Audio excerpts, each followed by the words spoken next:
Hello students, today's lecture is for class 10th chemical reactions chemistry chapter 1. chemical reactions का एक video हम पहले भी बना चुके हैं और उसमें हमने balancing of chemical reactions and how reactions are conducted उसके बारे में थोड़ा सा बताया था. Today we will do the theoretical part of the chemical reactions. As you all know, a chemical reaction is a phenomena or it is a process where two substances which are called as reactants, they will react with each other, they will combine with each other, or in one way or the other they will interact with each other to give you one or more products which are called as the products. A और B जो reactants हैं उनके अंदर कुछ changes आते हैं. A और B के अंदर जो स्ट्रक्चर है वो थोड़ा सा चेंज होता है और फिर वो स्ट्रक्चरल चेंजेस के बाद में वो और C और D दो तरीके की नई चीज़ें बनाते हैं. अब इन रिएक्शंस के अंदर अगर हम एक सिंपल एग्जांपल लेते हैं कि एक सिल्वर नाइट्रेट को अगर मैं सोडियम क्लोराइड के साथ रिएक्ट कर दूं तो सिल्वर नाइट्रेट और सोडियम क्लोराइड आपके रिएक्टेंट्स कहलाएंगे. अब सिल्वर नाइट्रेट के अंदर सिल्वर और नाइट्रेट के बीच में जो एक फोर्स ऑफ अट्रैक्शन है वो टूटेगा. सोडियम और क्लोराइड के बीच में फोर्स ऑफ अट्रैक्शन टूटेगा. अब सिल्वर अलग हो जाता है, नाइट्रेट अलग होता है, सोडियम अलग होता है, क्लोराइड अलग होता है और उसके बाद रीकॉम्बिनेशन की वजह से सिल्वर जो है वो क्लोरीन के साथ जुड़ जाएगा और सोडियम जो है वो नाइट्रेट के साथ जुड़ जाएगा. अब इससे क्या होगा कि हमें दो ऑल टुगेदर नई सब्सटेंसेस मिलेंगी जिनको हम सिल्वर क्लोराइड और हम सोडियम नाइट्रेट बोलते हैं.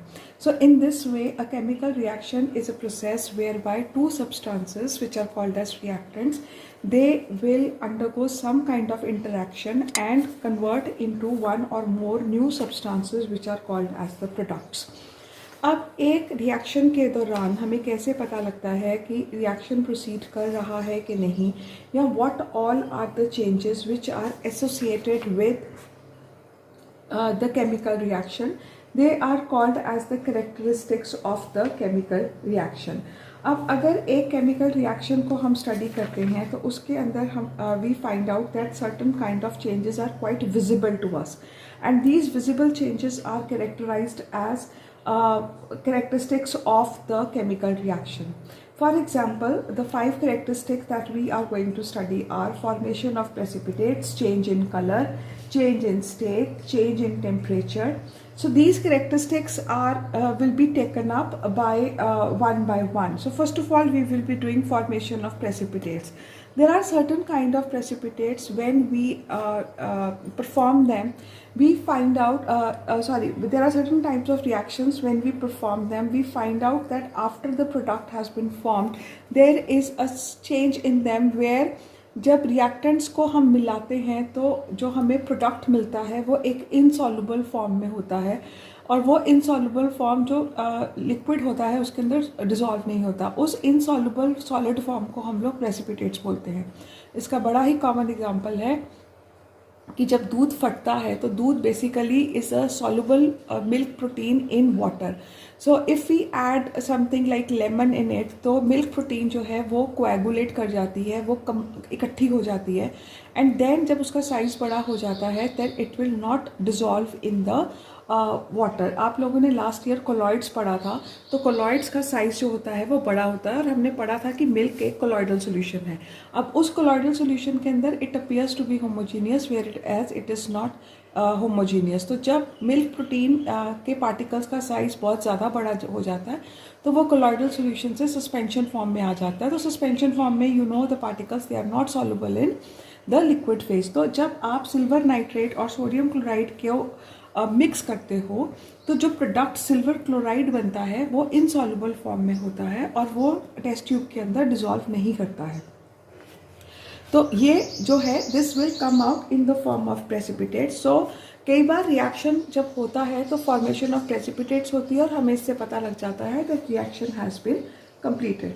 The second characteristic which we observe in some of the reactions is evolution of gas. There are times when the reaction takes place and we see that fumes are coming out of test tube और कोई gas जो है वो test tube से बाहर आ रही है. This is exhibited in many reactions. For example, अगर हम जिंक ग्रैन्यूल्स के ऊपर सल्फ्यूरिक एसिड डालते हैं तो टेस्ट ट्यूब में से हमें थोड़ा सा फ्यूम्स या धुआं निकलता हुआ नज़र आता है। ये धुआं कुछ नहीं होता है। जब जिंक के अंदर हम सल्फ्यूरिक एसिड डालते हैं तो हमें zinc sulphate plus hydrogen gas मिलती है, जो टेस्ट ट्यूब से फ्यूम्स बन के बाहर आती है। और हमें अगर हाइड्रोजन गैस का टेस्ट करना है तो अगर हम टेस्ट ट्यूब के ऊपर एक बर्निंग माचिस की स्टिक लेके आते हैं, बर्निंग स्प्लिंटर लेके आते हैं, तो हमें पॉपिंग साउंड सुनाई देती है। पॉपिंग साउंड इज़ लाइक छोटे छोटे पटाखे फट रहे हैं।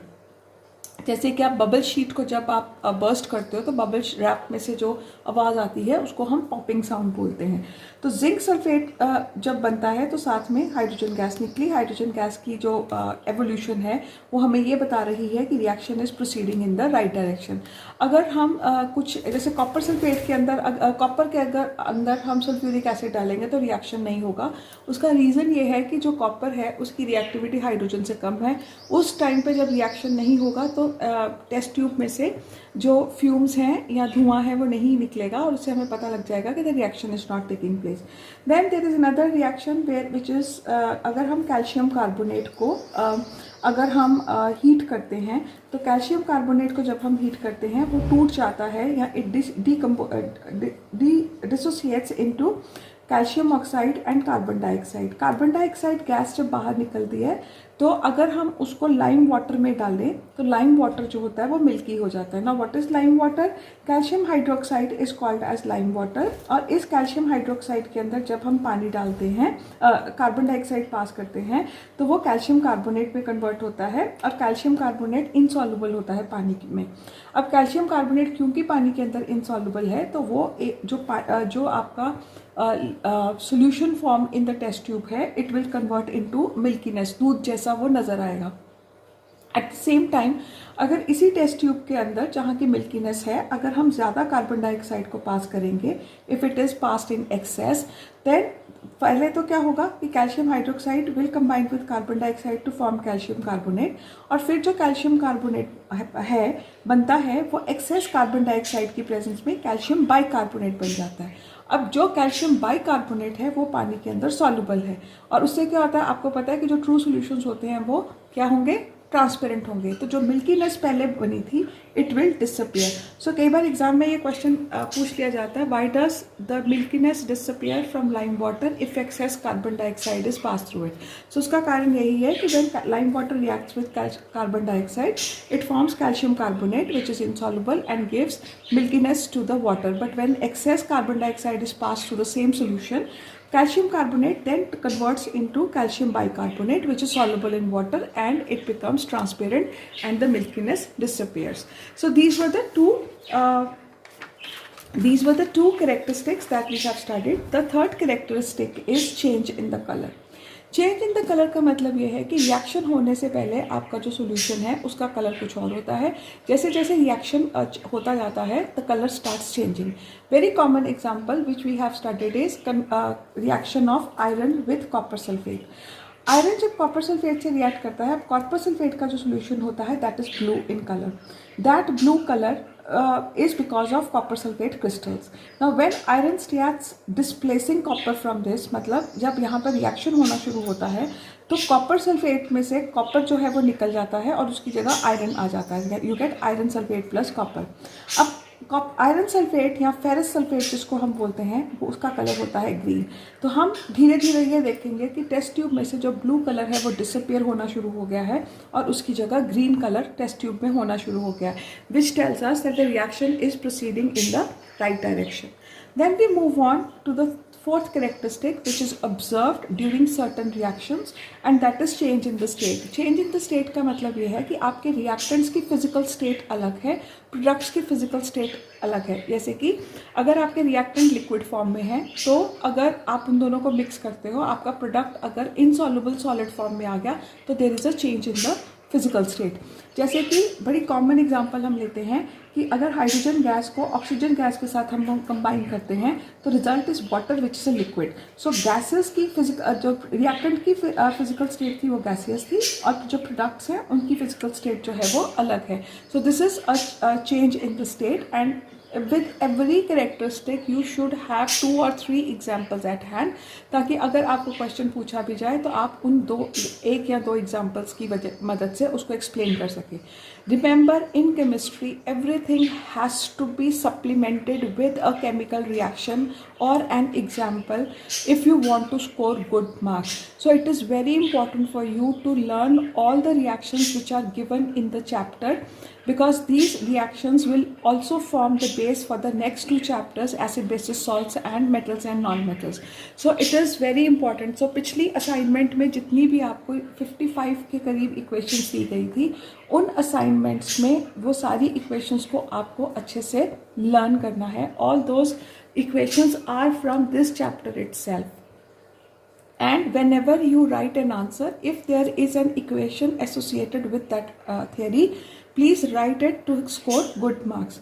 Now we come to the next characteristic, which is change in temperature. कई बार reaction होने के दौरान या heat बहुत ज़्यादा निकलती है या heat जो है वो absorb हो जाती है. मतलब ये कि अगर आप X को Y के साथ रिएक्ट करते हो और X को Y के साथ रिएक्शन करने के लिए हीट की ज़रूरत है, तो वो हीट कहाँ से लेगा? वो अपनी सराउंडिंग से हीट लेगा, या हम उसको हीट सप्लाई करेंगे इन the form of heat from external source like a burner और अ हीटर. अब अगर जैसे कि आपको चाय बनानी है, अगर आप सब कुछ मिला कर रख देते हो, चाय नहीं बनती है. चाय को बनाने के लिए जो केमिकल रिएक्शन है या कोई भी प्रोसेस है, उसके लिए हमें हीट देनी पड़ती है. हीट मिलेगी तो this process where heat has to be supplied for a reaction to take place is called as endothermic reaction. और कई बार ये देखा गया है कि अगर जैसे कि ग्लूकोज है, डेली लाइफ में जो हम ग्लूकोज पीते हैं, अगर हम उसको नॉर्मल टेम्परेचर के पानी के अंदर मिक्स करते हैं, वी विल ऑब्जर्व कि जो पानी है उसका टेम्परेचर कम हो गया है, पानी ठंडा हो गया है, क्योंकि जो ग्लूकोज का सोल्यूशन है उसको बनने के लिए हीट ऑफ फ्यूजन चाहिए थी. हीट ऑफ फ्यूजन जो थी उसने पानी से ली, तो पानी का टेम्परेचर जो है वो ड्रॉप कर जाएगा. तो एक रिएक्शन नॉर्मली अगर टेस्ट ट्यूब रिएक्शन होने के दौरान ठंडी हो गई है, तो मतलब जो रिएक्टेंट्स हैं उन्होंने पानी से हीट ऑफ फ्यूजन लिया है to go for the reaction. So reactions in which the heat is taken for the reaction to take place, they are called as endothermic reaction. और इसकी एक बड़ी सिंपल एग्जांपल है, अगर हम बेरियम हाइड्रोक्साइड के अंदर अमोनियम क्लोराइड डालते हैं तो the result is barium chloride plus ammonium hydroxide, and we will observe कि जो the temperature of the reaction solution has fallen और this reaction has to be given heat for the reaction to take place. Then दूसरे तरीके के reaction ऐसे होते हैं जहाँ पर कि रिएक्शन होने के दौरान हीट लिबरेट होती है. जब प्रोसेस हो रहा होता है उस टाइम के ऊपर इतनी एनर्जी निकलती है, एक्स्ट्रा एनर्जी जो होगी that will come out in the form of heat. So उसका एग्जाम्पल है कि अगर हम क्विक लाइम, चूना जो होता है, जब जैसे ही हम उसके अंदर पानी डालते हैं उसमें से एक हिसिंग साउंड आती है. हिसिंग साउंड मतलब उसमें से एक आवाज़ आती है जो हीट निकलने की होती है. अगर आप किसी गर्म चीज़ के ऊपर कभी पानी फेंकते हो तो उसमें से भी एक हिसिंग साउंड आती है. तो उसमें क्या होता है, heat is given out of the system. तो जैसे ही आप कैल्शियम ऑक्साइड को पानी के अंदर डिसॉल्व करते हो, the reaction is exothermic in nature, मतलब इसके दौरान हीट जो है वो प्रोडक्ट के साथ साथ निकलती है और आपकी टेस्ट ट्यूब्स जो है वो गर्म हो जाती हैं. इसका एक बड़ा सिंपल जो एवरीडे एग्जांपल वो ये है कि जो वॉशिंग पाउडर्स हमारे घरों में होते हैं, अगर आप उनको उसको अपने हाथ में लें और उसके ऊपर कुछ बूंदे पानी की डालेंगे, you can feel the heat coming out from that. आपका हाथ जो है वो गर्म हो जाता है. तो जब जैसे ही वॉशिंग पाउडर के ऊपर हमने पानी डाला तो heat was given out by the system and that heat is felt by your hand. So this is an example of an exothermic reaction. So to sum up, the reactions which require heat to go for the completion, they are called as endothermic reaction, and those reaction in which heat is given out, that is called as an exothermic reaction. Endothermic reactions के अंदर जो heat है वो product side में minus के sign के साथ में लिखी जाती है, क्योंकि अगर मैं इसको ट्रांसपोज इधर करती हूँ तो ये प्लस हीट है. रिएक्टेंट्स को हीट दी गई थी, बट हीट को नॉर्मली हम प्रोडक्ट साइड में लिखते हैं रिएक्शन लिखने के दौरान. तो एंडोथर्मिक रिएक्शन के अंदर जो हीट है वो प्रोडक्ट साइड में माइनस के साइन के साथ लगती है, और एक्सोथर्मिक रिएक्शन में क्योंकि heat is being given out with the product, तो इसको हम प्रोडक्ट साइड में प्लस साइन के साथ में लिखते हैं. So it is very important for you to remember कि अगर रिएक्शन में है. दूसरी एक और चीज़ है कि एक वर्ड आता है delta H which you will do in the higher classes. Delta H is negative for exothermic reaction, ये उल्टा है. और delta H is equal to positive for endothermic reactions. और इसका रीज़न ये है कि जब जो डेल्टा एच होता है वो बेसिकली होती है heat of product minus heat of reactant. अब एक्सोथर्मिक रिएक्शन में हीट निकली, यानी कि आपके प्रोडक्ट का हीट कंटेंट कम है, तो प्रोडक्ट की हीट अगर कम है, रिएक्टेंट की अगर हीट ज़्यादा है, तो डेल्टा एच क्या आएगा आपका negative. And this is for exothermic reaction. और अगर आपने एंडोथर्मिक मतलब हीट सिस्टम को दी, तो प्रोडक्ट रिएक्टेंट के पास पहले हीट कम थी और प्रोडक्ट के पास हीट ज़्यादा है, तो यहाँ पे H P minus H R, तो आंसर जो होगा वो तुम्हारा पॉजिटिव होगा. तो एंडोथर्मिक रिएक्शन के लिए delta H. This is not in your syllabus, but at times जब आप स्टडी करते हो तो रिएक्शंस के दौरान कहीं पर डेल्टा एच पॉजिटिव या नेगेटिव लिखा जाता है, तो इस कंसेप्ट को थोड़ा सा क्लियर करने के लिए ये बताया गया है. So this is all about the characteristic associated with the chemical reaction. It is important to remember that her reaction के अंदर हर characteristic नहीं होगी. कुछ reactions के अंदर कोई characteristic होती है और ज़रूरी नहीं है कि सिर्फ एक ही characteristic होगी. कुछ reactions के अंदर 2 या 3 characteristics भी हमें एक साथ नज़र आ सकती है. मतलब उसमें change in color भी होगा, उसमें heat भी change होगी, उसमें precipitates भी बनेंगे. तो इस तरीके से आपको बस इतना पता होना चाहिए कि characteristics क्या हैं और इनके एग्जाम्पल्स आपको अच्छी थरली आपको पता होने चाहिए. And again, I am emphasizing on the importance of writing reactions while answering a question, because if you write chemical equations, it will give you full marks or better marks. अगर आप reaction नहीं लिखोगे तो आपको marks पूरे नहीं मिलेंगे. Then we come on to the balancing of equations. Balancing of equations हमने बहुत डिटेल्स में पिछले लेक्चर में किया है, so we will not be taking up them in this lecture. Now we move on to the another important topic, and that is types of reactions. अभी तक हमने केमिकल रिएक्शंस पढ़ा, उनकी कैरेक्टरिस्टिक्स पढ़ी. अब जो केमिकल रिएक्शंस है वो डिफरेंट टाइप्स के होते हैं, और इन डिफरेंट टाइप्स के अंदर सबसे पहले आते हैं combination reaction. Combination reactions are the reactions in which two substances they combine together to form a new substance. और ये इसका एक जो करेक्टरिस्टिक फीचर ये है कि 2 या 3 सब्सटेंसेस मिलकर एक सब्सटेंस बनाएंगी. तो when 2 or more substances combine to form a new substance, then it is called as a combination reaction. Example is carbon plus oxygen will give you carbon dioxide.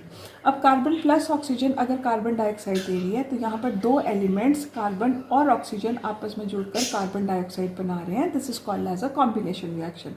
Another combination reaction is ammonia plus water gives you ammonium hydroxide. Then we have sulfur dioxide reacting with oxygen to give you sulfur trioxide.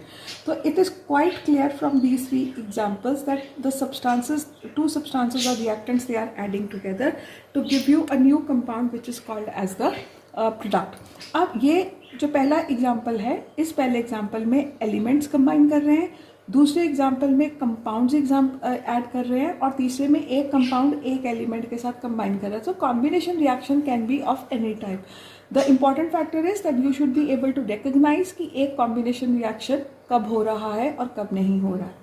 Then we come on to the second type of reaction, which is your decomposition reaction. As the name suggests, जब एक substance टूट जाती है, disintegrate कर जाती है into 2 or more substances, that is called as a decomposition reaction. और इसका example है lead nitrate को जब हम heat करते हैं, it will decompose to give you lead oxide, nitrogen dioxide plus oxygen. So अगर मैं आपको एक और चीज़ बताऊं, अगर आप इस रिएक्शन को स्टडी करो तो यहाँ पे 3 करेक्टरिस्टिक्स हम ऑब्जर्व कर सकते हैं. First is change in colour. Lead nitrate white colour का होता है और यहाँ पर येलो कलर के प्रेसिपिटेट्स बनते हैं. तो this is an example of change in colour. This is an example of formation of precipitate. Oxygen gas and nitrogen gas निकल रही हैं. सो this is N characteristic of evolution of gas also, and this has heat is being supplied. So this is an endothermic reaction also. तो अगर आप देखो इस एक reaction के साथ में आपने 4 करेक्टरिस्टिक स्टडी कर लिए. तो एक रिएक्शन जो है, जब वो उसके अंदर जो रिएक्टेंट है वो डिसोसिएट करता है to give you 2 or more products, this is called as a decomposition reaction. अब आपके जो डीकम्पोजिशन रिएक्शंस हैं वो 3 तरीके के होते हैं, depending on the conditions which are used for decomposing a product. First is called as thermal decomposition, second is photolytic decomposition, and then we have electrolytic decomposition. We will study them one by one. First of all, we will be doing thermal decomposition. Thermal word heat से associated है, तो it is quite evident कि जिस decomposition में heat दी जाती है that is called as a thermal decomposition reaction. So thermal decomposition की reaction एक है calcium carbonate को जब हम heat करेंगे it will give you calcium oxide plus carbon dioxide. अब ऊपर भी हमने lead nitrate plus heat gives you lead oxide plus nitrogen dioxide plus oxygen लिखा है. अब इसके अंदर एक बहुत इम्पॉर्टेंट एक्टिविटी आपकी बुक के अंदर है और उसके ऊपर बेस्ड क्वेश्चंस भी बहुत बार पूछे जाते हैं. That is what happens when green crystals of ferrous sulphate are heated. अब before we proceed for the reaction there are 2 or 3 things which you should know about crystals. जो क्रिस्टल्स होते हैं they are कभी कभी जैसे कुछ compounds जैसे कि आयरन सल्फेट है या कॉपर सल्फेट है, क्रिस्टल्स को अगर आम भाषा में अगर आपने देखना आप ज़िंदगी में देखना तो शुगर क्रिस्टल्स होते हैं. ठीक है, सो जो दाने हैं उनको हम क्रिस्टल्स बोलेंगे. तो फेरस सल्फेट के जो क्रिस्टल्स होते हैं they are green in colour. And it is very important to know कि जो फेरस सल्फेट का क्रिस्टल होता है उसमें सिर्फ फेरस सल्फेट नहीं होता है. जब क्रिस्टलाइजेशन हो रही होती है तो एक फेरस सल्फेट के मॉलिक्यूल के इर्द गिर्द 7 पानी के मॉलिक्यूल्स आकर जुड़ जाते हैं और वो एक पूरा जो कॉम्प्लेक्स होता है वो एक ग्रीन कलर का क्रिस्टल बनता है. तो एक ग्रीन कलर का क्रिस्टल जो फेरस सल्फेट का है दैट उसका जो फॉर्मूला है that is basically ferrous sulphate dot 7H2O. Dot का मतलब है कि इस फेरस सल्फेट के साथ 7 पानी के मॉलिक्यूल जो हैं वो एसोसिएट हुए हैं. अब क्योंकि ये वाटर के मॉलिक्यूल्स क्रिस्टलाइजेशन के टाइम पर ही इसके साथ एसोसिएट हुए, नॉर्मल उसमें नहीं होते हैं, therefore these 7 molecules of water they are called as water of crystallisation. अब वाटर ऑफ क्रिस्टलाइजेशन जो है वो एक नॉर्मल मॉलिक्यूल को हाइड्रेटेड बना रहता है. वाटर इज का जो देखो कुछ वर्ड्स जो हैं वो साइंस में एसोसिएट हो जाते हैं. Hydration always is related to water, thermal is always related to heat. तो ये वर्ड्स आपके दिमाग में रहने चाहिए. तो जब फेरस सल्फेट के मॉलिक्यूल में वाटर ऑफ क्रिस्टलाइजेशन आके जुड़ जाता है तो आपका फेरस सल्फेट का जो मॉलिक्यूल है वो हाइड्रेट हो जाता है, तो उसको हम हाइड्रेटेड फेरस सल्फेट बोलते हैं. अब इसी फेरस सल्फेट को अगर मैं हीट करती हूँ तो हीट करने पे इस फेरस सल्फेट में से ये जो 7 molecules of water of crystallisation थे वो इवेपोरेट हो जाएंगे हीट की वजह से. जब ये हीट हो जाएंगे तो वी विल ऑब्जर्व कि आपका जो फेरस सल्फेट का क्रिस्टल था अब वो डिसइंटीग्रेट कर गया. अब वो ग्रीन कलर की जगह अब वो वाइट कलर का पाउडर बन गया है. क्रिस्टल फॉर्म भी चला गया और पाउडर फॉर्म और कलर भी चला गया. तो फेरस सल्फेट के क्रिस्टल को जब हम हीट करेंगे it will convert from crystal form to a white powder form. So this molecule which has lost its water of crystallization is called as anhydrous salt. अब अगर आगे और भी ज़्यादा हम इस फेरस सल्फेट के वाइट पाउडर को हीट करेंगे that will disintegrate into a brown powder which is ferric oxide, sulfur dioxide and sulfur trioxide. Sulphur dioxide और सल्फर ट्राईऑक्साइड की बहुत ही गंदी स्मेल होती है जिसको साइंस की भाषा में पंजेंट स्मेल बोला जाता है. इसकी स्मेल रॉटन एग्स जैसी होती है या बर्निंग सल्फर की स्मेल होती है. So this reaction is given as an activity in your book. You have to do it very thoroughly. तो जैसे कि इसमें क्या करना है कि फेरस सल्फेट के क्रिस्टल्स को जब हम हीट करेंगे it will convert from green crystals to white powder. White powder is because it has lost water of crystallisation. फिर इस फेरस सल्फेट को जब हम आगे जाके हीट करेंगे it will convert to ferric oxide, sulphur dioxide and sulphur trioxide. और ये दोनों रिएक्शन आपको आंसर्स में लिखने हैं, आधा अधूरा आंसर नहीं लिखना है. यहाँ पर नहीं रोकना है, आगे भी आपने उसको हीट करना है. Then we move on to second type of decomposition which is called as the electrolytic decomposition. अब जब हम इलेक्ट्रोलिटिक वर्ड बोलते हैं, इलेक्ट्रोलिटिक वर्ड बनता है इलेक्ट्रिसिटी और लिटिक मतलब होता है डीकम्पोजिशन. तो जब हम इलेक्ट्रिसिटी किसी मॉलिक्यूल को पास करते हैं और वो टूट जाता है that is called as electrolytic decomposition. और इलेक्ट्रोलिटिक डीकम्पोजिशन का सबसे बढ़िया एग्जाम्पल है वाटर.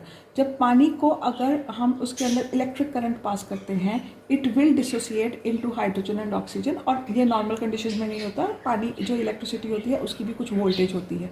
अब इसको करने के लिए अगर हम एक सिंपल एक्टिविटी का सेटअप करते हैं, तो सिंपल एक्टिविटी सेटअप के लिए अगर हम एक बीकर ले लें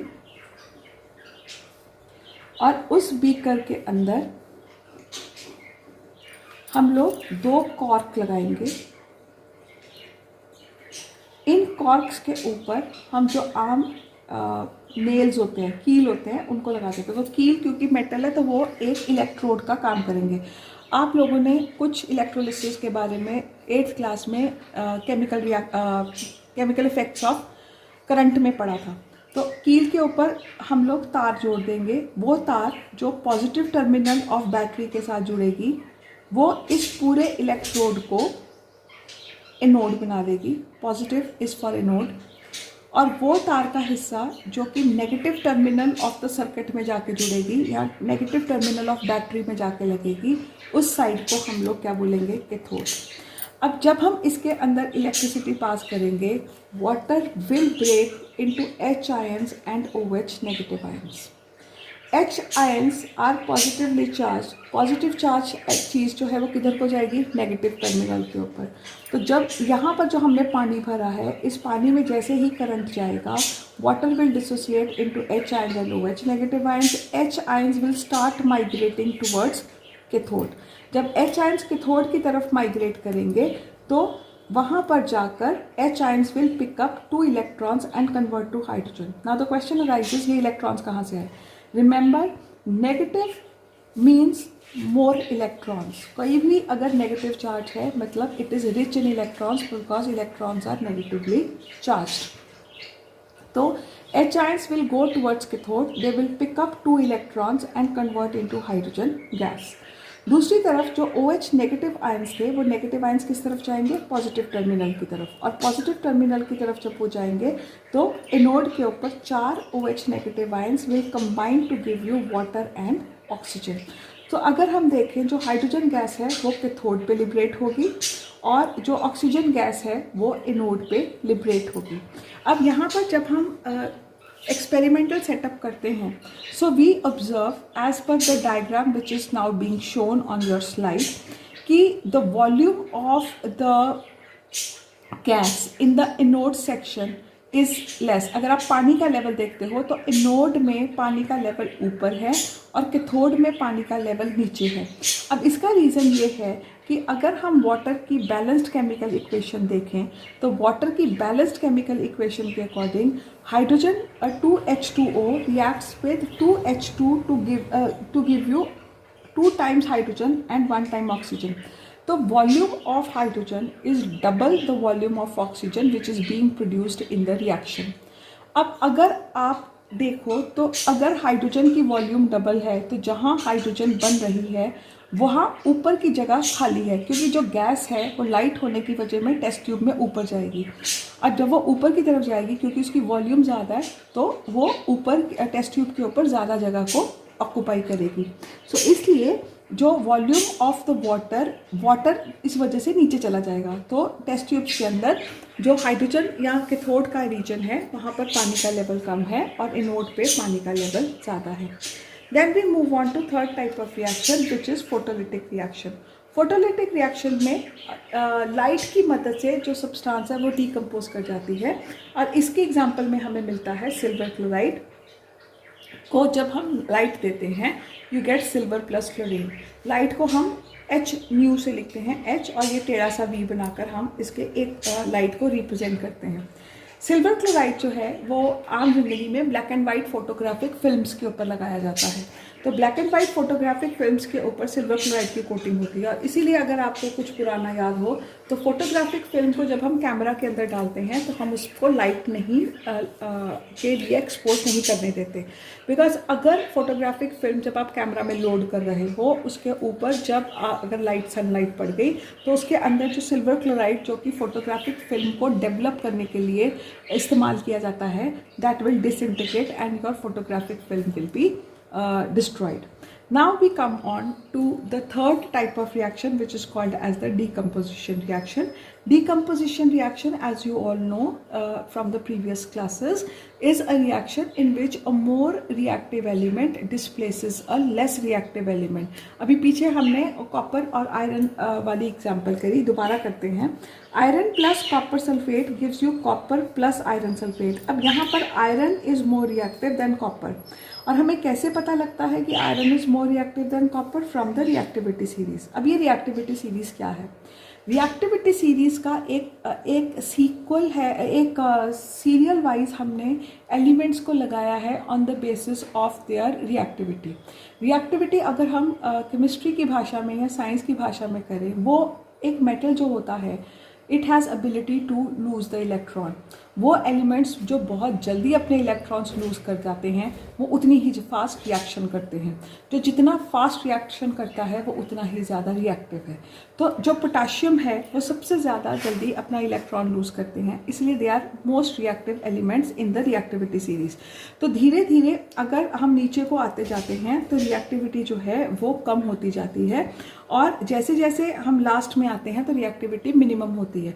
तो जो एलिमेंट ऊपर है वो ज़्यादा रिएक्टिव है, वो इस रिएक्टिविटी सीरीज में नीचे वाले एलिमेंट को डिस्प्लेस कर देगा. अब अगर हम आयरन और कॉपर को देखें, आयरन ऊपर है, कॉपर नीचे है, तो iron is more reactive than copper, so iron will displace copper in this reaction. उसी तरीके से अगर हम जिंक के अंदर हाइड्रोजन सल्फेट डालते हैं तो you get zinc sulphate plus hydrogen, because zinc is more reactive than hydrogen, तो वो हाइड्रोजन को डिस्प्लेस कर देता है.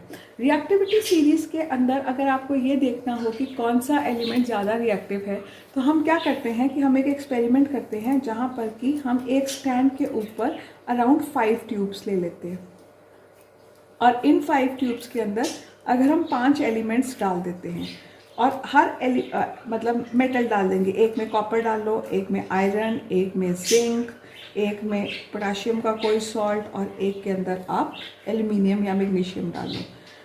जब रिएक्शन इसके अंदर हम सल्फ्यूरिक एसिड डालते हैं, जिस रिएक्शन में ज़्यादा बबल्स निकलेंगे मतलब वो ज़्यादा रिएक्टिव है.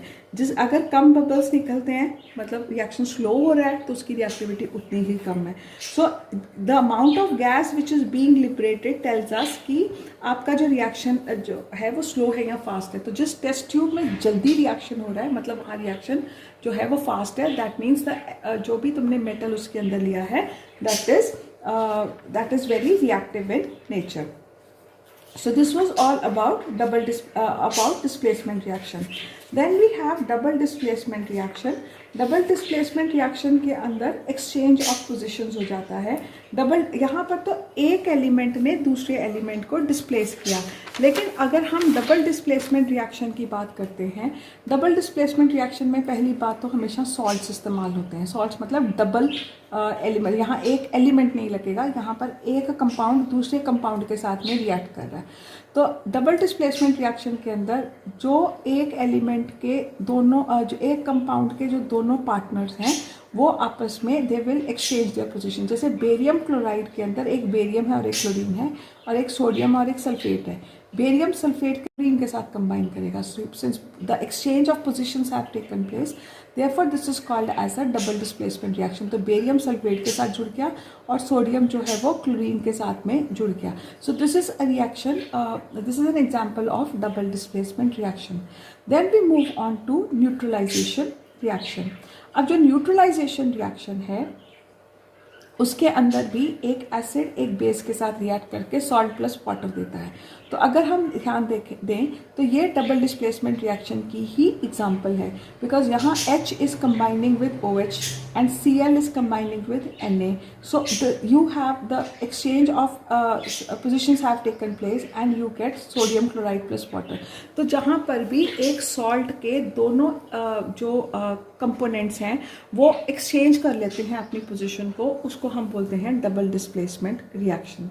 Then we come to another very important reaction that is called as oxidation reduction reactions, and they are very important from examination point of view. Normally इनके ऊपर 2 नंबर का या 3 नंबर का क्वेश्चन पूछ लिया जाता है, so it is very important for you to understand the concept. Oxidation क्या है और रिडक्शन क्या है? सबसे पहले अगर हम ऑक्सीडेशन का एक बेसिक मीनिंग ले, ऑक्सीडेशन वर्ड के अंदर ही ऑक्सीजन है। ऑक्सीजन का ऑक्सी पार्ट जो है वो इसके नाम के अंदर है। सो oxidation obviously means gain of oxygen. किसी भी एक रिएक्शन के अंदर अगर एक कोई भी सब्सटेंस ऑक्सीजन गेन कर रही है और प्रोडक्ट बन रही है तो उस सब्सटेंस की ऑक्सीडेशन हो रही है। और अगर दूसरी सब्सटेंस उसको गेन कर रही है, ऑक्सीजन एक में गेन कर रही है, तो वो कहीं से तो रिएक्शन में आई होगी। तो जिस चीज़ ने उसको, जिस सब्सटेंस ने दूसरी सब्सटेंस को ऑक्सीजन दिया, उसकी क्या होगी? रिडक्शन। तो इसको हम अभी डिटेल्स में करेंगे। सो बेसिकली आपको पहले ये समझना है कि oxidation is gain of oxygen और reduction is gain of hydrogen. Oxygen और हाइड्रोजन दोनों आपस में यहाँ पर उल्टा वो चलेंगे। अगर oxidation is gain of oxygen तो reduction is gain of hydrogen. अब अगर उल्टा लिखना हो तो कुछ ऑक्सीडेशन रिएक्शन में ज़रूरी नहीं है गेन ऑफ ऑक्सीजन हो, कुछ रिएक्शन में लॉस ऑफ हाइड्रोजन भी होता है। तो loss of hydrogen also means oxidation. और उल्टा क्या है? अगर यहाँ पर रिडक्शन के अंदर पहले गेन ऑफ हाइड्रोजन था, अगर गेन ऑफ हाइड्रोजन है तो उल्टा क्या होगा? Loss of oxygen. तो बेसिकली चीज़ को समझने के लिए आपको याद रखना है oxidation is gain of oxygen and loss of hydrogen, and reduction is gain of hydrogen and loss of oxygen. जब हम एग्जाम्पल्स करेंगे आपको ये कंसेप्ट बहुत जल्दी समझ आ जाएगा। एक तीसरा कंसेप्ट भी ऑक्सीडेशन रिडक्शन में किया जाता है और वो तीसरा कंसेप्ट है loss of electrons, which we will take up when we go further after we have completed with the basic discussion of oxidation reaction. तो अगर हम ऑक्सीडेशन को सिंपली देखें तो ये कॉपर प्लस ऑक्सीजन है, क्योंकि कॉपर ने ऑक्सीजन को ऐड किया तो कॉपर की क्या हो गई? ऑक्सीडेशन। ठीक है। अब यहाँ पर कॉपर ऑक्साइड प्लस हाइड्रोजन है।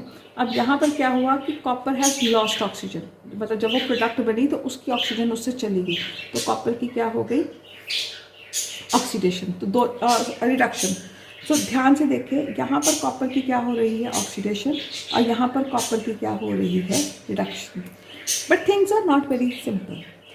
एक बेसिक कंसेप्ट ऑक्सीडेशन रिडक्शन का ये है कि एक रिएक्शन के दौरान अगर एक चीज़ ऑक्सीजन को गेन कर रही है तो दूसरी चीज़ को ने जो ऑक्सीजन है वो कहीं से लूज़ करी होगी। मतलब अगर एक रिएक्शन के दौरान अगर substance A is being oxidized, then simultaneously substance B will be reduced. इसीलिए एक रिएक्शन को हम कभी भी सिर्फ ऑक्सीडेशन रिएक्शन या रिडक्शन रिएक्शन नहीं बोलते हैं। We always call that reaction as redox reaction. इस रिएक्शन के ऊपर अभी हम फोकस नहीं करेंगे, अभी हम सिर्फ इस रिएक्शन के ऊपर फोकस करेंगे। अगर आप यहाँ पर ध्यान से देखें तो ऑक्सीजन यहाँ पर कॉपर के साथ है। अब यहाँ पर अगर ऑक्सीजन कॉपर के साथ है और प्रोडक्ट साइड के अंदर जो आपकी ऑक्सीजन है उसके साथ वो कॉपर के साथ नहीं है, मतलब ये कि copper has lost its oxygen. क्योंकि कॉपर ने यहाँ कॉपर ऑक्साइड ने अपनी ऑक्सीजन को लूज़ कर दिया है, so loss of oxygen is called as reduction. तो यहाँ कॉपर ऑक्साइड की हो गई रिडक्शन। अब इसी रिएक्शन में अगर ऑक्सीजन निकली है तो कहीं तो जाएगी, उसको कौन पिक कर रहा है? उसको कौन पिक कर रहा है? हाइड्रोजन। तो यहाँ पर हाइड्रोजन जो है उसने ऑक्सीजन को पिक करके उसकी क्या हो गई? Oxidation. So copper oxide has been reduced and hydrogen has been oxidized. अब एक चीज़ हमेशा याद रखनी है कि किस चीज़ की ऑक्सीडेशन हुई या किस चीज़ की रिडक्शन हुई, वो सिर्फ रिएक्टेंट साइड में देखना है कि प्रोडक्ट में किसने ऑक्सीजन को लूज़ किया और रिएक्टेंट में किस रिएक्टेंट ने ऑक्सीजन को लूज़ किया और किस रिएक्टेंट ने ऑक्सीजन को गेन किया। सो अगर यहाँ पर copper oxide is losing oxygen तो कॉपर ऑक्साइड की क्या हो रही है? रिडक्शन। और हाइड्रोजन इज गेनिंग ऑक्सीजन, तभी वो वाटर बना, तो हाइड्रोजन की क्या हो गई? ऑक्सीडेशन। अब नेक्स्ट थिंग इज कि अगर कॉपर ऑक्साइड की रिडक्शन हुई है तो उसको हम ऑक्सीडाइजिंग एजेंट बोलेंगे। This is very little confusing but you have to do it again and again अपने दिमाग के अंदर कंसेप्ट बिठाने के लिए। तो अगर जिस चीज़ की रिडक्शन होती है वो उल्टा एजेंट बनता है, मतलब जिसकी रिडक्शन हुई वो ऑक्सीडाइजिंग एजेंट होगा और जिसकी ऑक्सीडेशन हुई वो रिडक्शन, उसकी रिडक्शन हो रही है। तो जिसकी रिडक्शन है वो ऑक्सीडाइजिंग एजेंट है और जिसकी ऑक्सीडेशन है वो रिड्यूसिंग एजेंट है। So this will be made clear in next reaction. अगर हम एक और रिएक्शन लेते हैं, hydrogen sulphide plus sulphur dioxide. अब अगर हम रिएक्टेंट को देखें, यहाँ रिएक्टेंट हाइड्रोजन सल्फाइड है और प्रोडक्ट साइड में वो क्या बन गया, सल्फर। मतलब ये सल्फर ने हाइड्रोजन को लूज़ किया। हमने क्या किया, रिडक्शन ऑफ हाइड्रोजन, जब आप किसी चीज़, कोई चीज़ अगर हाइड्रोजन लूज़ कर रही है तो वो उसकी क्या होती है, ऑक्सीडेशन। सो यहाँ पर हाइड्रोजन सल्फाइड की हुई ऑक्सीडेशन, इसलिए वो कहलाएगा reducing agent. Similarly sulphur dioxide, यहाँ पर अगर हम देखते हैं, sulphur dioxide has become sulphur, it has lost oxygen. तो loss of oxygen is also called as reduction. तो यहाँ पे ध्यान से देखें तो इसकी हुई ऑक्सीडेशन और इसकी हुई रिडक्शन। एक बार अगर हम एक और कंसेप्ट से देखें, यहाँ हाइड्रोजन ने प्रोडक्ट साइड में जाके ऑक्सीजन को ले लिया, तो यहाँ पे हाइड्रोजन की क्या हो गई, ऑक्सीडेशन, और यहाँ क्या हो गई, रिडक्शन। तो जिसकी ऑक्सीडेशन हुई वो बना रिड्यूसिंग एजेंट और जिसकी रिडक्शन हुई वो बना ऑक्सीडाइजिंग एजेंट। यहाँ पर ये चीज़ थोड़ी सी कंफ्यूजिंग है, लेकिन जब आप 2 या 3 रिएक्शन को ध्यान से अपने दिमाग के अंदर करोगे तो आपको कंसेप्ट क्लियर आ जाएगा। It is not very easy to remember this. आपको पहले दिमाग में रखना है, oxidation is what, number 1 gain of oxygen. तो अगर गेन ऑफ ऑक्सीजन है तो उसका रेसिप्रोकल क्या होगा, लॉस ऑफ हाइड्रोजन। तो ऑक्सीडेशन के अंदर जो चीज़ एक रिएक्शन में या तो ऑक्सीजन गेन कर रही है जैसे कि हाइड्रोजन, या वो हाइड्रोजन लूज कर रही है तो वो उसकी क्या हो जाती है, ऑक्सीडेशन। अगर कोई सब्सटेंस ऑक्सीडेशन को ऑक्सीजन को लूज कर रही है तो वो क्या बन जाती है, reduction. So oxidation is gain of oxygen, loss of hydrogen. Reduction is gain of hydrogen but loss of oxygen. और ये प्रैक्टिस के साथ में धीरे धीरे दिमाग के अंदर बैठना शुरू हो जाता है। And if you have certain doubts तो आप इसके बारे में हमें you can always call and ask. Then we move on to another example. इससे आपको बहुत जल्दी क्लियर होगा। यहाँ पर है आयरन ऑक्साइड प्लस एल्यूमिनियम। अब आयरन ऑक्साइड प्रोडक्ट साइड में क्या बन गया, आयरन। तो आयरन ने क्या किया, ऑक्सीजन को लूज किया। जब आयरन ने ऑक्सीजन को लूज किया तो आयरन की क्या हो गई, रिडक्शन। अब क्योंकि आयरन ऑक्साइड की रिडक्शन हुई है तो वो क्या बन गया, उल्टा ऑक्सीडाइजिंग एजेंट। और एल्यूमिनियम ने यहाँ पर ऑक्सीजन को गेन कर लिया, इसलिए एल्यूमिनियम की क्या हो गई, ऑक्सीडेशन। तो ऑक्सीडेशन जो है वो क्या बन गया, जिसकी ऑक्सीडेशन हो रही है वो बन गया आपका reducing agent. So this is how oxidation and reduction is started. Then we come to another concept which is your on the basis of electrons. अब अभी पहले हमने अगर एक रिएक्शन किया था, copper plus oxygen gives you copper oxide. अब इसके अंदर आपको ये तो दिखा कि कॉपर हैज़ गेन्ड ऑक्सीजन, तो इसकी ऑक्सीडेशन तो आपको समझ आई। पर दिमाग में यही आ रहा था कि अगर कॉपर ने ऑक्सीजन को गेन करके कॉपर ऑक्साइड बन गई तो प्रोडक्ट साइड में ऐसा कुछ है तो है नहीं जिसकी रिडक्शन हुई। और मैंने अभी आपको बोला है कि हर रिएक्शन रिडॉक्स रिएक्शन होता है, मतलब उसकी ऑक्सीडेशन और रिडक्शन जो होती है वो साइमल्टेनियसली होती है। यहाँ पर हमारी मदद करता है इलेक्ट्रॉन कंसेप्ट। इलेक्ट्रॉन कंसेप्ट जो है, कुछ रिएक्शंस में जब हमें क्लियर नहीं होता है कि कौन सी चीज़ ऑक्सीडाइज हो रही है, कौन सी चीज़ रिड्यूस हो रही है, वहाँ पर इलेक्ट्रॉन्स का स्टडी किया जाता है कि एक एलिमेंट के पास रिएक्शन से पहले कितने इलेक्ट्रॉन्स थे और उसी एलिमेंट के पास रिएक्शन के बाद कितने इलेक्ट्रॉन्स थे। तो उस बेसिस के ऊपर हम डिसाइड करते हैं कि चीज़ की ऑक्सीडेशन हुई या चीज़ की रिडक्शन हुई। अब उसको करने के लिए let us take this example.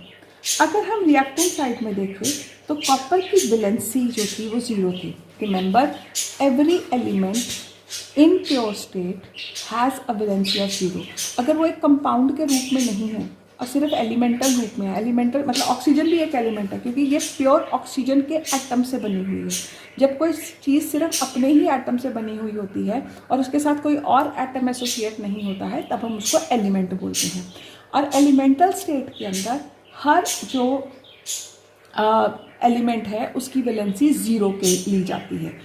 अब यहाँ पर कॉपर की वैलेंसी 0 है, ऑक्सीजन की भी वैलेंसी 0 है। सो इतना तो हमें पता लग गया। अब हम चलते हैं प्रोडक्ट साइड में।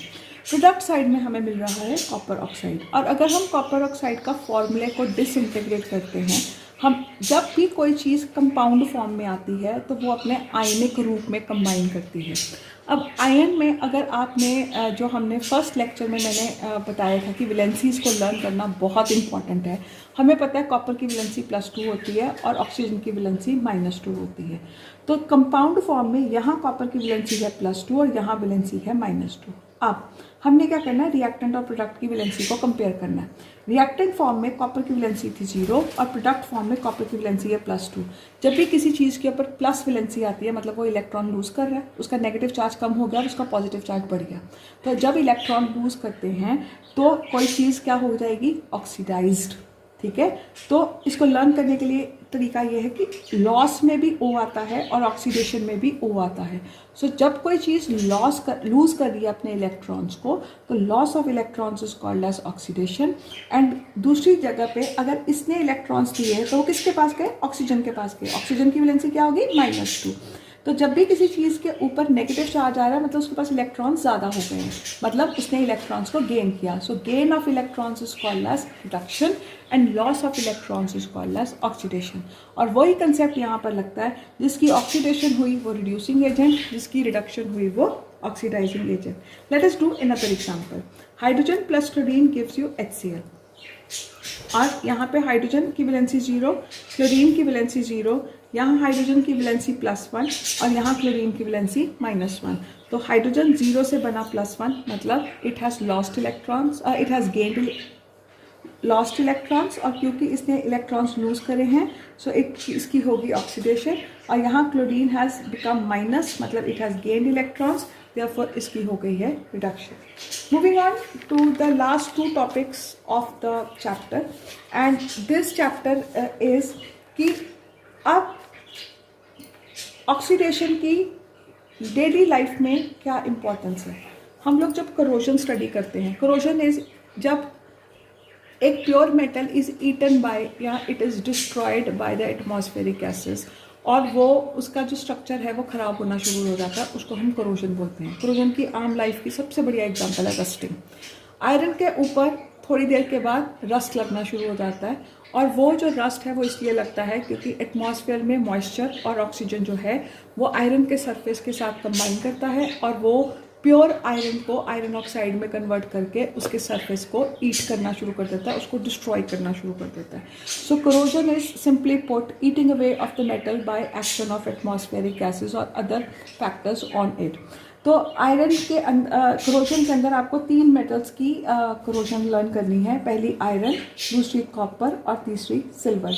सो आयरन जब एटमॉस्फेयर के हाइड्रोजन यानी कि एयर और वाटर या मॉइस्चर के साथ रिएक्ट करता है तो वो आयरन ऑक्साइड .XH2O बनता है। ये रस्ट का फॉर्मूला है। तो rusting is basically iron plus hydrogen iron plus oxygen plus water gives you rust.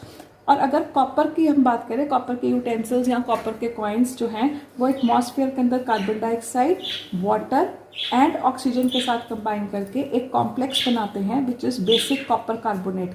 Copper carbonate और कॉपर हाइड्रोक्साइड आपस में कंबाइन करके एक कॉम्प्लेक्स बन जाता है which is called as basic copper carbonate. और ये जो आपका कॉम्प्लेक्स होता है this is green in colour.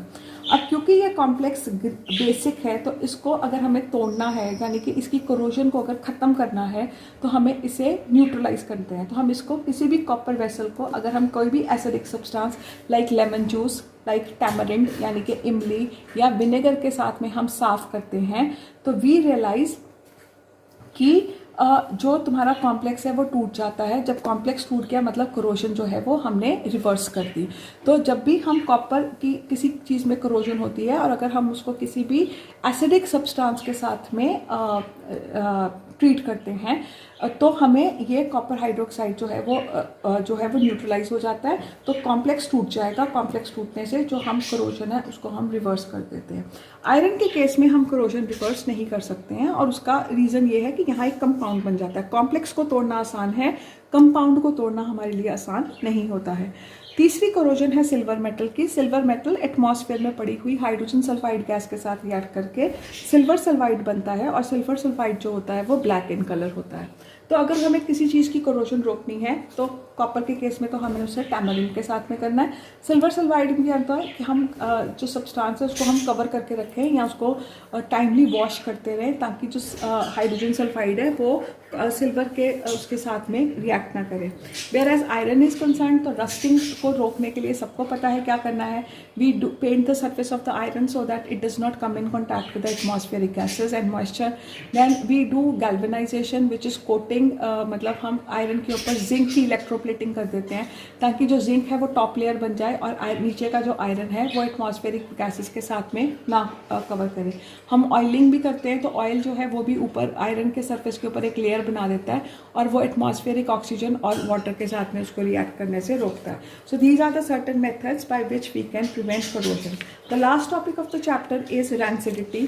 Rancidity in simple words is the development of bad taste or foul smell in the eatable substances which are made up of natural oils. कोई भी natural oil जैसे कि groundnut oil, जिस चीज़ के अंदर मूंगफली है, आपके जिस चीज़ के अंदर ड्राई फ्रूट्स है, ड्राई फ्रूट्स के अंदर बादाम है, जो आपका काजू है, इनके अंदर नेचुरल ऑयल्स होते हैं, ठीक है। नारियल जिस चीज़ के पड़ा उसके अंदर कोकोनट ऑयल। तो नेचुरल ऑयल जिन चीज़ों के अंदर पड़ा है, अगर हम उसको खुले में छोड़ दें तो वो थोड़ी देर में एटमॉस्फेरिक ऑक्सीजन के साथ रिएक्ट करके जो नेचुरल ऑयल्स हैं वो ऑक्सीडाइज हो जाते हैं। जब नेचुरल ऑयल्स ऑक्सीडाइज हो जाते हैं तो जो सब्सटेंसेस होती हैं उनके अंदर एक ख़राब से स्मेल और टेस्ट आना शुरू हो जाता है, और हम नॉर्मली बोलते हैं चीज़ ख़राब हो गई है, इसको फेंक दो। तो बेसिकली ये जो rancidity is development of bad smell and bad taste in the edible substances which contain natural oils. और नेचुरल ऑयल्स जो होते हैं they have a tendency to get oxidised more because of their structure. इनके structure के अंदर basically unsaturated fats होते हैं, और अनसैचुरेटेड फैट्स क्या हैं ये हम carbon and its compound chapter में करेंगे।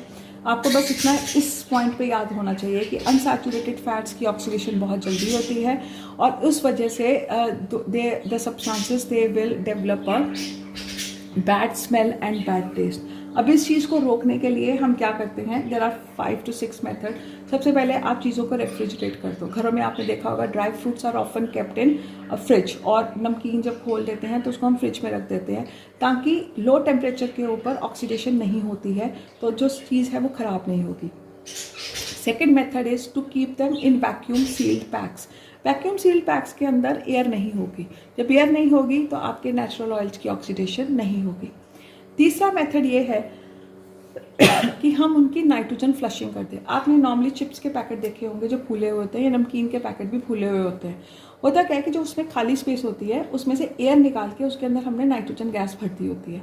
नाइट्रोजन गैस एक इनर्ट गैस है जो कि आपके नमकीन को फ्रेश भी रखती है, और क्योंकि उसके अंदर ऑक्सीजन नहीं है तो वो उसकी ऑक्सीडेशन को भी प्रिवेंट करती है। तो नाइट्रोजन गैस के साथ सारे चिप्स के पैकेट या जो आपके नमकीन के पैकेट है उनके अंदर वो उनको किया जाता है। तो साइंस के अंदर इसको हम बोलते हैं they are flushed with nitrogen gas, तो to prevent the oxidation. So vacuum sealing, refrigeration, flushing with the nitrogen gas. Fourth method is by putting some kind of antioxidant in the things. तो आपने normally देखा होगा कि इन चीज़ों के ऊपर preservatives लिखे होते हैं और उसके अंदर एंटीऑक्सीडेंट्स भी लिखा होता है। एंटीऑक्सीडेंट्स कुछ ऐसे केमिकल्स होते हैं जो कि ऑक्सीडेशन को नहीं होने देते हैं, तो आपका जो भी सामान है वो प्रिजर्व हो जाता है। एंड देन एक और तरीका ये होता है, जैसे आपका जो वेजिटेबल ऑयल है, ग्राउंडनट ऑयल है, उसको अगर हम उसके अनसैचुरेटेड फैट को सैचुरेटेड फैट में कन्वर्ट कर दें तो वो उसकी ऑक्सीडेशन को रोक सकता है। और जब भी हम किसी अनसैचुरेटेड फैट को सैचुरेट करना होता है तो हम उसके अंदर हाइड्रोजन ऐड करते हैं। तो अगर आपका जो घी है वो एक सैचुरेटेड फैट है और जो आपका तेल है वो अनसैचुरेटेड फैट है। घी जो है वो मतलब जो सॉलिड फॉर्म में फैट होता है वो उसमें सैचुरेटेड फैट ज़्यादा होते हैं, और जो लिक्विड फॉर्म में फ़ैट होता है उसके अंदर अनसैचुरेटेड फैट ज़्यादा होते हैं। तो जब भी हम अनसैचुरेटेड फैट में हाइड्रोजन ऐड कर देते हैं तो वो सैचुरेटेड फैट बन जाता है। These process is to be done in details in when you study carbon and its compounds. For now you just have to remember that by converting unsaturated fats to saturated fat by the process of hydrogenation. So these are the 5 methods by which we can prevent the rancidity. This is all in this chapter. I would again like to remind you, you have to learn all the equations very thoroughly, plus इस chapter के पीछे जितनी back exercises हैं उनके अंदर जितने भी reaction based questions हैं उनको अच्छे से कीजिए, रीजनिंग बेस्ड क्वेश्चंस को अच्छे से कीजिए, plus there are certain reactions like A combines with B to give you C and D, तो वो वाले कंपाउंड्स भी आपको करने हैं। You have to do this chapter very very thoroughly, because इस चैप्टर के बेसिस के जो इक्वेशंस हैं उसकी वजह से आपको अगला 2 चैप्टर्स को समझने में आसानी होगी। Thank you.